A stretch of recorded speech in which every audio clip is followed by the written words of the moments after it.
रायगड, महाराष्ट्रासह देश विदेशातील ताज्या बातम्या पाहण्यासाठी मॅक्स इंडिया लाईव्ह चॅनलला सबस्क्राईब करा आणि बेल आयकॉन दाबायला विसरू नका.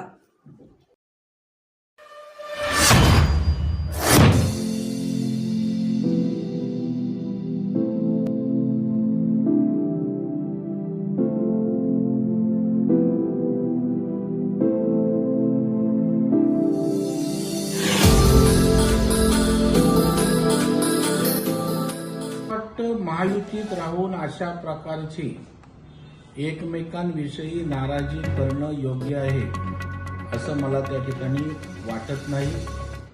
खरं म्हणजे बारणेंची नाराजी ना पक्षाकरता, ना अजितदादांकरता, ना शिंदे साहेबांकरता. जर बारणे त्या ठिकाणी प्रतापराव जाधवांच्या जागी मंत्री झाले असते तर राज्यमंत्र्यात पण समाधान आहे अशा प्रकारची समंजसपणाचं वक्तव्य त्यांचं आलं असतं. परंतु आता आपण मंत्री झालो नाही, मग आता आपला कुठेतरी हा संताप किंवा नाराजी या ठिकाणी व्यक्त व्हायला पाहिजे या भूमिकेतनं या ठिकाणी हे वक्तव्य आलेलं आहे.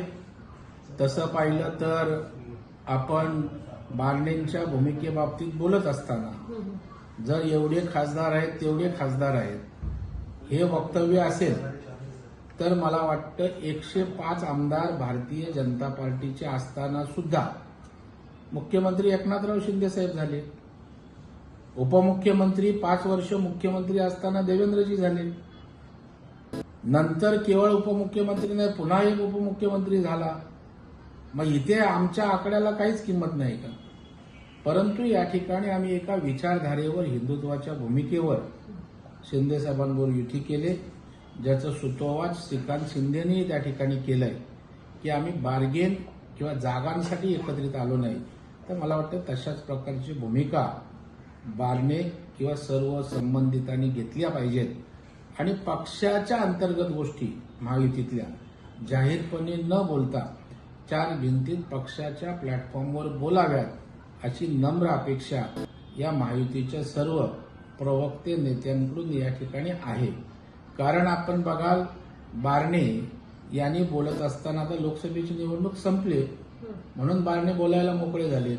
त्यांच्यासाठी आमचे आमदार प्रशांत ठाकूर असतील, इतर भाजपचे आमदार असतील, यांनी कशा पद्धतीनं काम केलंय भारतीय जनता पार्टीच्या कॅडरनी हे त्यांनाही माहीत आहे.